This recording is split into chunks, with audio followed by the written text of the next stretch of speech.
Good day, everybody. Dr. Brian Nell coming to you from my clinic treatment room here at Cypress Pillar Healing Arts. And today I am excitedly going to talk to you about acupressure. Now, acupressure and acupuncture use the exact same philosophy, same points, same channels. One uses a needle, and the acupressure uses pressure. And so today, this is something that you're able to do at home very simply, very easily by applying pressure to those same acupuncture points. Now, if you're at home, you may not have access to all the fancy equipment, and that is okay. There are two things that you can use at home that can work just as well. So here in the clinic, I've got my fancy ones. So these are my fancy three that I may use. Each one slightly different. This one gets in at closer points. This one has a fun little springy edge, so I can adjust the tension. And this one is a little more industrial, as you can see, a little more hefty. But if you don't have these, which I would assume that this is kind of rare to just have something like this laying around, as I had to order these myself, that you would want to use something else. So one of the easiest things that we can utilize is a simple pencil. Now you're going to want to find one that has a nice rubber end, not using the pointy end. Don't use the pointy end, but we want to use the rubber end, and that gives us an ability to do acupressure with that. Or if we don't have one of these at the ready, we can also use thumb or index finger to achieve that as well. So for today, my thought is we're going to focus on 2 points. These are the two most common points that I tend to use on the upper body, specifically the arm, from the elbow and to the hand. So these 2 points, the first one is going to be Zao San Li, which means arm 3 mile. This is the LI10 point, the large intestine point. Now to find it, you're going to want to bend your elbow, find the edge here where the crease is. And once you find that crease, you're going to slide down between the muscle and you're going to find a little hollow there. So there's a little space between the muscles, and you're going to go along there and you're going to find there's a little cave that your finger wants to slip into.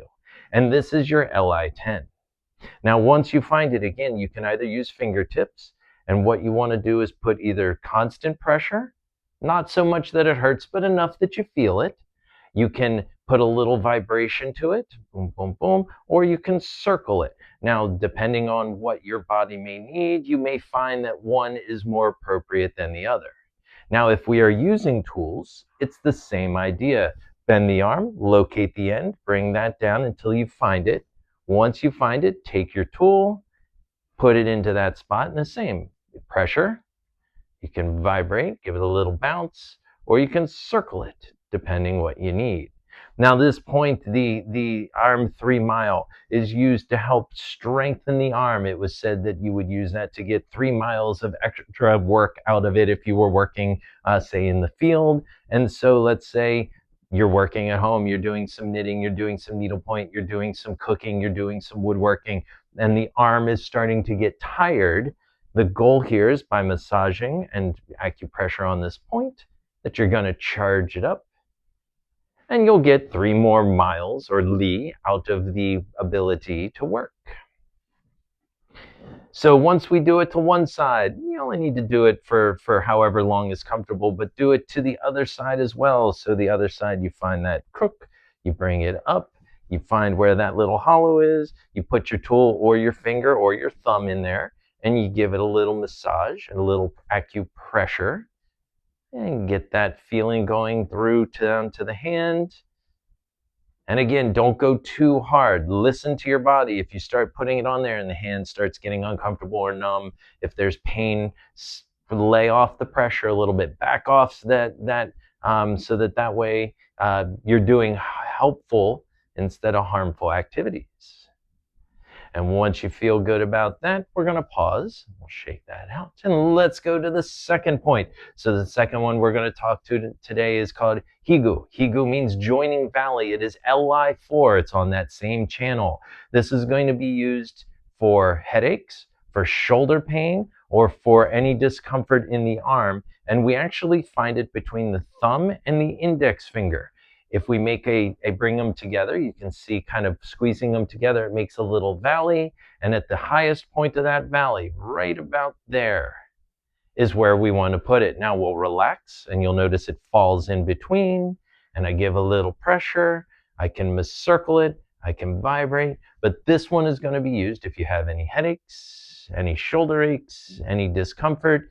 You can actually squeeze it and give pressure there and give a little massage. Now, this is contraindicated if you are pregnant. So if you're pregnant or think you might be pregnant, you may want to avoid this one just in case, because it does help to move things. And of course, when we do it to one side, we want to do it to the other. So find the highest point of that little mound, put the tool or the thumb or the index finger on there, relax it, and then give it some pressure, some vibration, some circling, whatever you may need.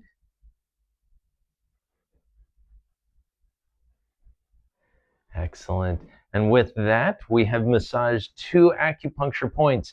Acupressure, in this case, very important for the body, helps us keep the hands and forearms feeling good so that we can do a little bit more of the things we want to do.